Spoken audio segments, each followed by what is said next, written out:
시편 100편은 감사의 시라고 나와 있습니다. 감사제를 위한 노래이기도 하고 또 감사를 표현하는 아주 보편적인 노래입니다.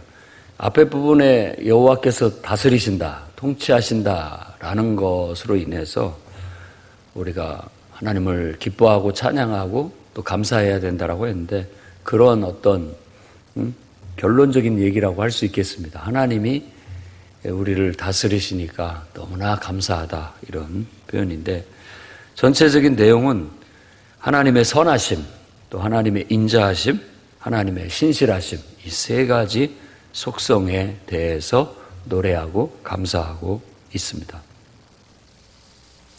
1절 말씀에 보면 온 땅에 여호와께 즐거운 찬송을 부를지어다, 찬송을 부를지어다라고 하는 단어는 큰 소리를 지른다라는 거예요.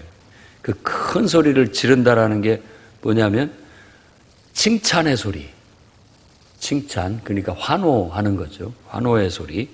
그리고 또 어떻게 보면 예배로 인한 은혜에 대한 그런 표현으로서 소리 지르는 것을 말하는 겁니다. 축구 경기라든지 운동 경기에서 골 넣었을 때 환호하는 거라든지 또 노래를 듣고 너무나 감동적이어서 환호하는 거라든지 기립박수를 친다든지 연설을 듣고 야 너무나 좋다라고 해서 거기에 환호하듯이 그렇게 소리를 지르는 겁니다. 그러니까 찬송은 우리의 그 기쁜 마음을 하나님을 향한 화답으로서 그렇게 큰 소리로 기쁨을 표현하는, 감사에 표현하는 것임을 알 수 있습니다. 여러분들도 예배를 통해서 찬송 부를 때 좀 소극적인 자세보다는 더 적극적인 자세로 찬양을 즐겁게 부를 수 있기를 바랍니다.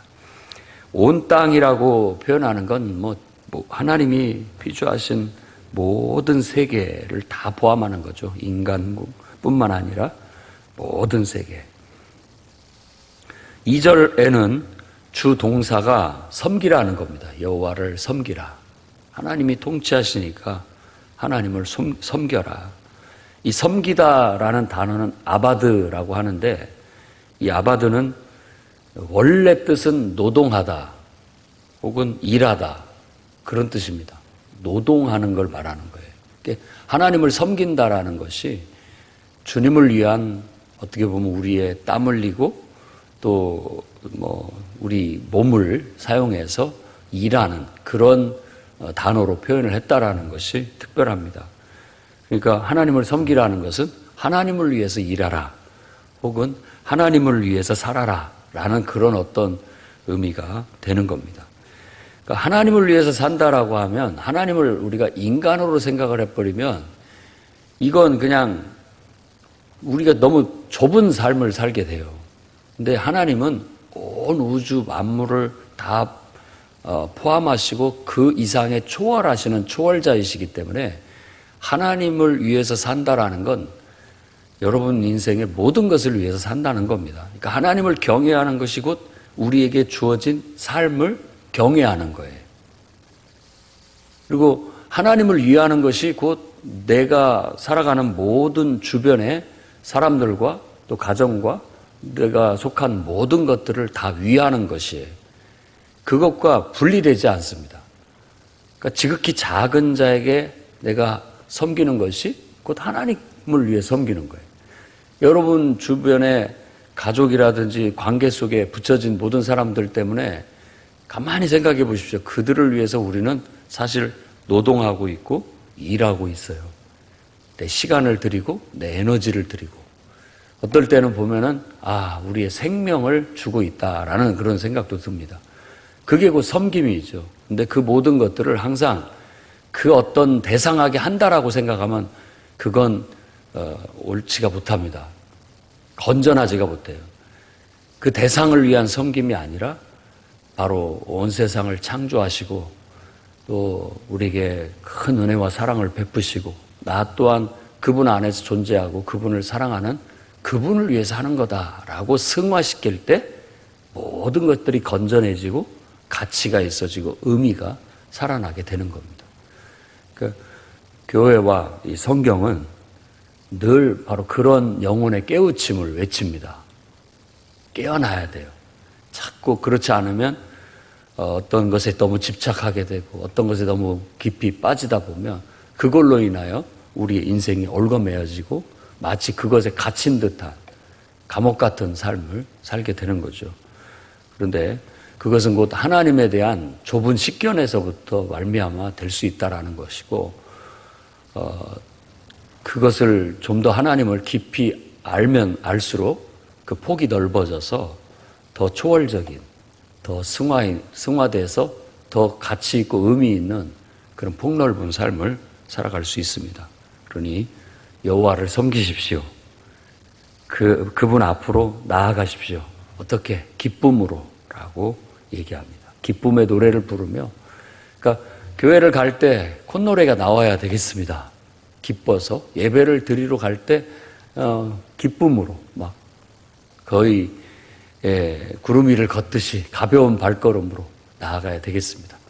물론 무겁고 힘든 몸으로도 꾸역꾸역 우리가 하나님 앞에 나아가야 됩니다. 왜냐하면 그렇게 되면 또 그 모든 무거운 짐들이나 감정이나 이런 것들이 다 또 사라지고 우리에게 평안이 찾아오기 때문에 그렇습니다.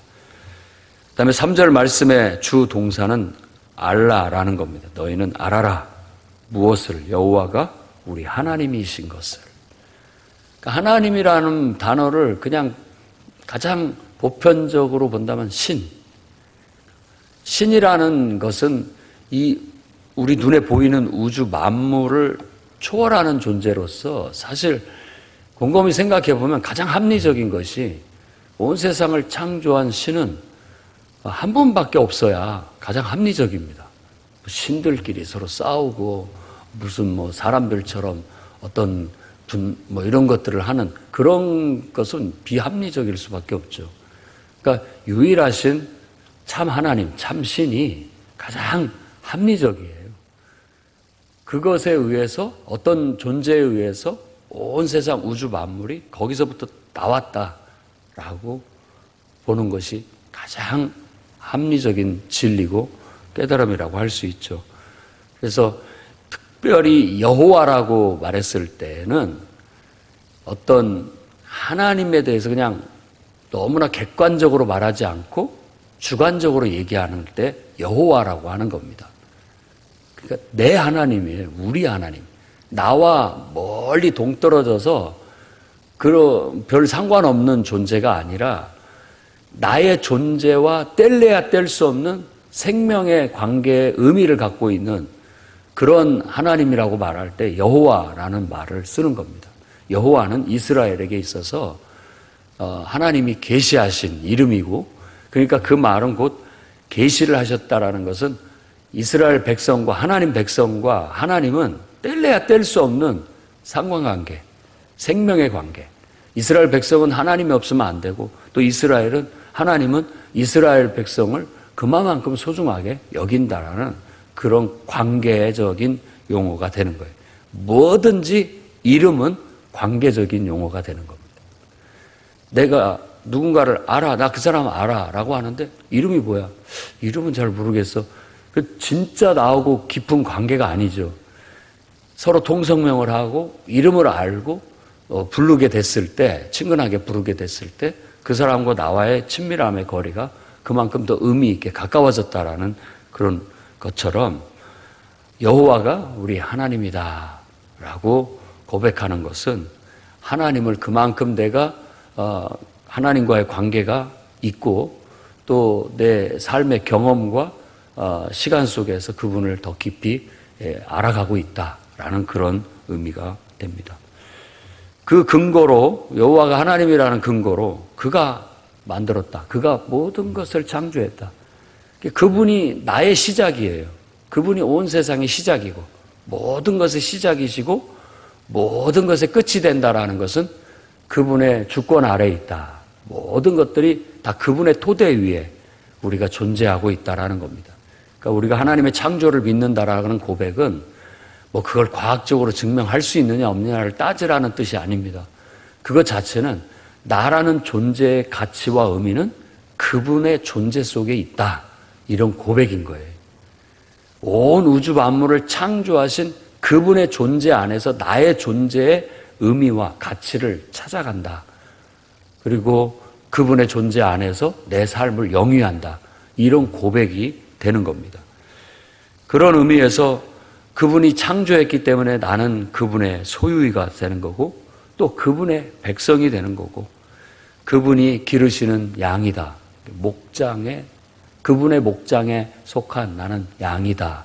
라고 그렇게 더 친밀함과 더 가까운 개인적인 주관적인 더 친밀함을 이렇게 묘사하고 있는 겁니다. 하나님도 여러분이 하나님을 섬길 때 진짜 여러분의 하나님이 되도록 친근하게 가깝게 그분과 매사 모든 것들을 상의하고 그분의 존재 안에서 내 존재를 찾아가고 내 존재를 또 완성해가는 그런 진짜 신앙을 가지십시오. 그것은 신앙이라기보다는 우리 인간이 가져야 할 가장 으뜸되는 어떤 진리이고 또 신념이고 그냥 그 자체가 인간의 본분이라고 그렇게 여기는 게 마땅합니다. 4절 말씀에 그의 문에 들어오라. 이번에는 주 동사가 들어오라는 겁니다. 그러니까 소리질러라, 섬겨라, 알아라, 들어와라. 들어가라도 되고 들어오라도 되고 어떻게 감사함으로 그의 문에 들어간다. 또 그의 궁정에 들어간다. 이 궁정이라는 건 그분이 거하시는 어떤 공간에 성전의 뜰이라는 단어입니다. 그걸 궁정이라고 번역했죠. 감사하면서 또 찬양함으로, 감사함으로 찬양함으로 이런 모든 것들이 이제 우리가 예배를 통해서 다 표현되어지는 것이죠. 하나님의 성전에 가서 하나님을 예배하는 어떤 그것의 참된 의미는 그분에 대한 감사, 그분에 대한 찬양의 의미라는 거예요. 그분에게 감사하고 그의 이름을 송축하라. 송축하라는 겁니다. 그러니까 이 송축하라는 단어로 번역한 건 노래하라는 그런 말하고 다릅니다. 이 바락이라고 해서 원래는 축복하다라는 단어인데 무릎을 꿇어 더 본질적인 의미는 축복을 할 때 무릎을 꿇어 인사한다 이런 의미가 있어요. 그래서 송축한다라고 번역을 한 겁니다. 우리는 마음의 무릎을 꿇고 하나님 앞에 정말 그 인사드리듯이 그분에게 축복하듯이 그분을 노래하고 감사하고 이렇게 나아가는 게 진정한 예배가 되겠습니다. 5절 마지막 절은 그것에 대한 이유를 제시하고 있는데 왜냐하면 하나님은 선하시다 라는 겁니다. 그의 인자, 헤세드는 영원하다. 그리고 그의 성실은 확고부동하다. 그러니까 모든 세대에 미친다. 확고부동해서 그렇게 얘기합니다. 그러니까 이 세 가지 속성을 언급을 한 거예요. 이건 그들이 하나님을 섬기면서 하나님을 묵상하면서 알게 된 대표적인 하나님의 속성입니다. 하나님은 선하시고 하나님은 인자하시고 하나님은 성실하시다라는 겁니다.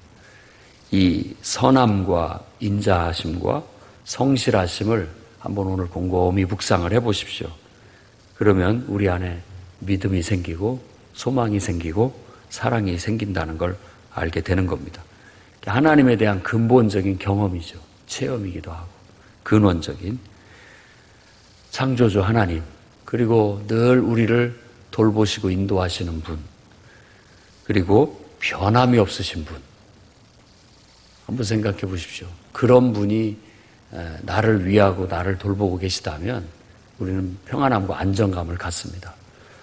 아무리 가까운 가족이라도 또 자녀라도 늘 곁에 있어줄 수도 없고 또 늘 보호해 줄 수도 없고 또 언제나 변함없을 수가 없습니다.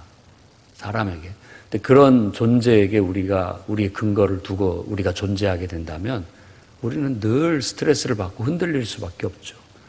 그러나 늘 나를 향해서 변함없이 선하시고 늘 사랑으로, 변함없는 사랑으로, 인자함으로 대하시고 신실함, 나를 향해서 언제나 변함없이 확고부동하신 그분의 신뢰, 그분에 대한 믿음을 가지고 믿음을 근거로 해서 내가 그분 안에 존재하게 된다면 우리는 늘 안정감을 갖고 그 속에서 나를 발견하고 나다운 삶을 펼쳐나갈 수 있는 그런 인생이 되리라고 믿습니다. 그러니 하나님의 선하심과 인자하심과 신실하심을 묵상하고 그 속성 안에서 행복한 삶들을 살아나가시기를 주의 이름으로 축원합니다. 기도하겠습니다. 거룩하신 주님, 한 주간 동안 하나님이 우리를 지켜주셨고 또 인도하셨고 보호했음을 인하여 주님께 감사와 찬양을 올려드립니다. 늘 하나님의 품 안에 하나님의 임재 앞에 나아가게 하시고 거기에서 우리 자신들이 변화되고 또 다듬어지고 그 속에서 안정감을 찾고 평안을 얻고 또 삶의 가치와 의미를 찾게 하시고 진정한 삶을 거짓 없이 살아갈 수 있는 힘을 얻게 해 주옵소서. 오늘도 주님 앞에 나와 하나님을 묵상하며 주님과 소통하기를 원하오니 주께서 우리와 만나주시고 우리의 말을 들어주시며 또한 하나님이 은혜와 축복으로 우리에게 베풀어 주셔서 우리의 삶이 변화되고 더 나아지는, 그래서 더 안정적이고 더 행복해질 수 있도록 은총을 내려 주옵소서. 하루를 주님께 의탁하며 예수님 귀하신 이름으로 기도드립니다.